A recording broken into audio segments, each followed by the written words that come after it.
Hello everyone, welcome to my analysis of the recent re-release of Akai Katana for Nintendo Switch, PS4, Xbox, and Steam. And I say re-release because Akai Katana is not a brand new shmup. It is not actually even a brand new port. There is a previous version of this port on the Xbox 360. And so if you want to get a real in-depth analysis of Akai Katana as a game, how it performs on the Xbox 360, how it performs on MAME, how that compares to the PCB, the whole 9 yards on how this game works and why it's a really cool shmup, definitely check out this video here where I dig into all that, because in today's video what we're going to be doing is pretty much exclusively talking about the quality of the port itself. We're going to be looking at 3 key criteria when it comes to analyzing the quality of a port.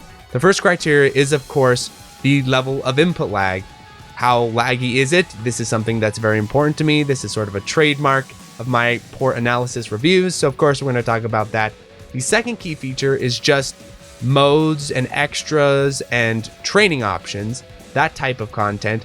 And then the third key feature is accuracy to the PCB performance. So slowdown where there needs to be slowdown, lack of slowdown where there needs to be lack of slowdown, just how closely does it play to the original PCB. Those are the 3 main criteria. And so let's get to the easiest of the 3 to discuss, which is the modes and features, because guess what? This is pretty much exactly the same as the Xbox 360 port when it comes to the modes and features. And that is a good thing in a lot of ways, because the Xbox 360 port was very thorough with its modes and features. It has a training mode, it has a replay system, it has the arcade mode, it has 2 extra ranges. It's got a lot of content on offer, and so I think it's very good to bring that over to this recent release. The menus look great. There's a lot of great accessibility options, as well as changing the screen, control setups. I mean, it's very well done on the Xbox 360, so if it ain't broke, don't fix it. I totally can get on board with that. So yeah, totally cool there. I've heard there might even be some additions to the training mode compared to the 360 version, where now you can select bosses and sub-bosses and that type of thing. That is in there, I can confirm. So I can't remember if that was in the Xbox 360 port, but if it wasn't, that's a nice addition as well.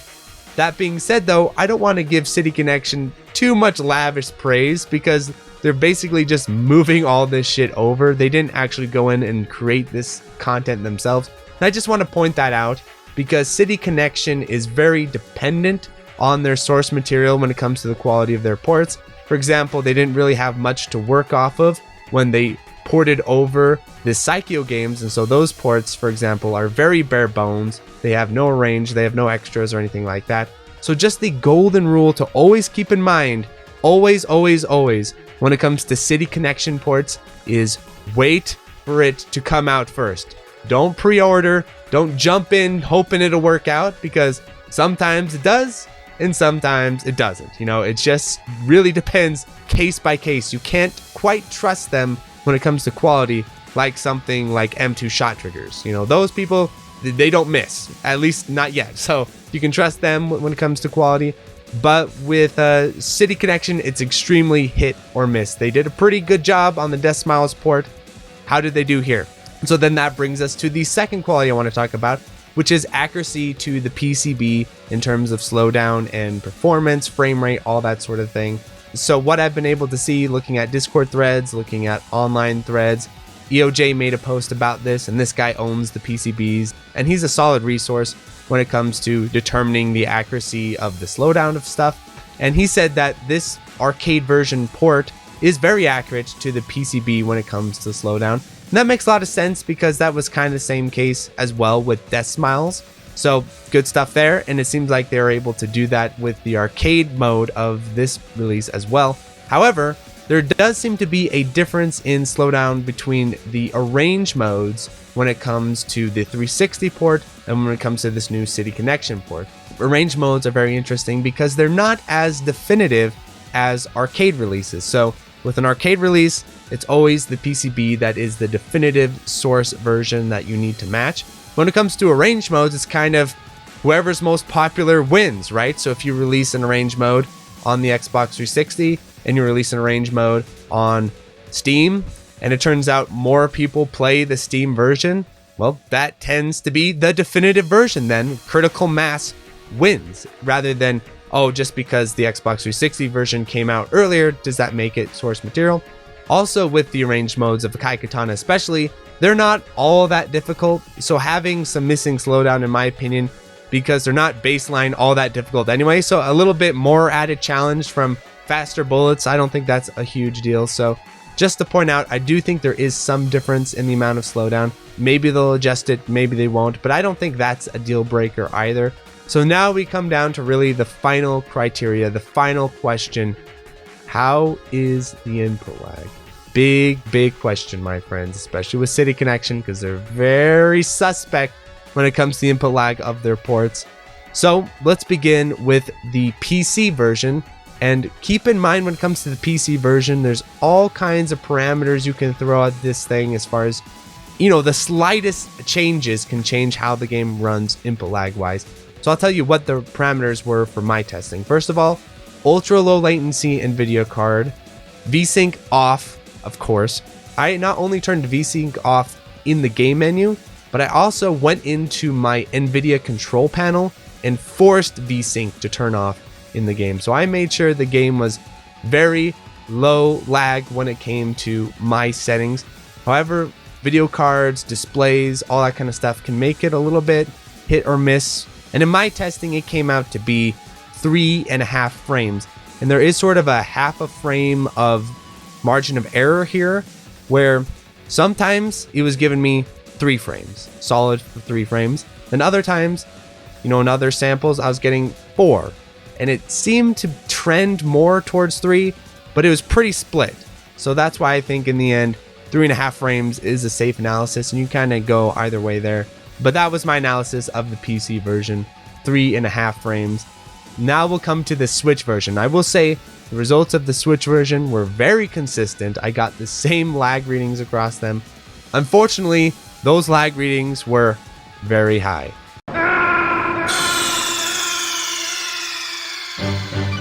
Snake, are you okay? Snake? Snake!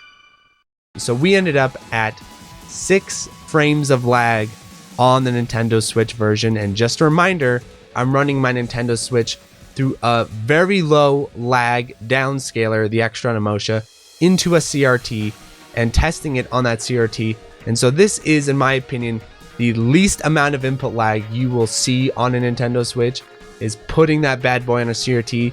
If you have a perfect setup, maybe you could cut down about half a frame, get it around maybe at best, at absolute optimum, 5 frames.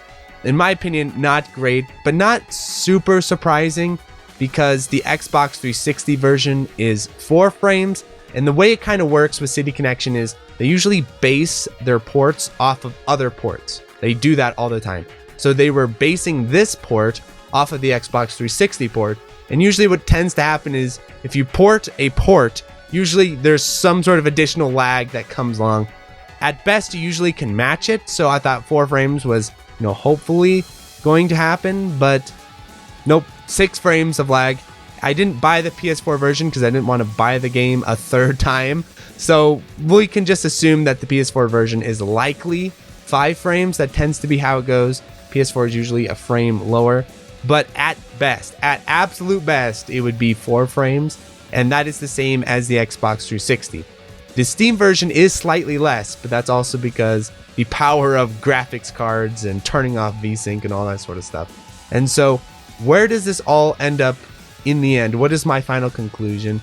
Well, very much like the Death Smiles port, my conclusion is, yeah, you know, if you have it on the Xbox 360, do you need to buy it again? And it's very cheap on the Xbox 360, by the way. No, not really. Does the Steam version and Xbox 360 version have very substantial differences between the two? No, not really. If you're buying it on the Switch to play on your monitor, that's stupid. But if you buy the Switch version to play specifically in handheld mode, specifically because it is a horizontal bullet hell on the Switch, so that aspect ratio, the 16:9 aspect ratio, does give it some value to play on the Switch. And so if you want to get it on Switch, play it only in handheld mode. Do not hook it up to the console, because if you're going to hook it up to the console, play on the 360, play on MAME, play on the Steam version of this. But yeah, handheld only for the Switch port. I would avoid getting it on PS4 because if you want to play it on monitor, might as well go for the Steam port, which very, very likely is lower input lag because you can turn off VSync. So is it possible that they could patch the input lag lower? It is possible, but I think if they did that, they'd probably be able to knock down about a frame and kind of just bring it generally more in line with the Xbox 360 version. So it's kind of an underwhelming release, but it is Akai Katana. So this is kind of standard procedure with City Connection where it's not great. It's not horrific unless you're playing on the Switch version, but you know, nothing to write home about, kids, unfortunately. So please like, subscribe, tell all your friends. Adios, everyone. So thank you to the $5 patrons: Another Joe, Anthony A, Aaron Solis, Bo, Ben, Latino Katanga, Blur SDG, Boghog, Porky22, Brian Shiver, Chase Palumbo, Chato Maltese, Chris Yusufovich, Chronic Burnout 3, Climbing Coyote, Cook Some Soup, Corey Mark, Dingo, Des Audio, Darren Griffin, Disco Star Slayer, DJ420 Praise It, Eric H, Fantaside, FCK, Full Set, Retro Schmupper, Hausu, J, JLab, JB RPG, John Kelly, Gameboy Guru, K, K Horse, K2, KZ, Khalil Reedy, Contain, Larridge, Malaise, Maz, Megadeth 859, Minong, Mechalin, Michael Stum, Mitchell Y, Queen Charlene, Nathaniel Davis, and Electron, Neon Dagger Games, Okla Kugels, Psycho Blizzard, Rattlecat, Raul, Real Skeen, Riff Mason, Rolf015, Sarah, Scanline City, Seesaw SDG, 7 Overdose, Shmup Junkie, Sarah Pong, Steve Fiction, Takero Mucho, The Boot Rex, The Goddamn Milkman, The Dirty Screech, The N1, The Old Bensta, TRM Sugumo, Twilight EX, Utakoi Root, Wappy Legs, and Utakaya. Thanks for watching.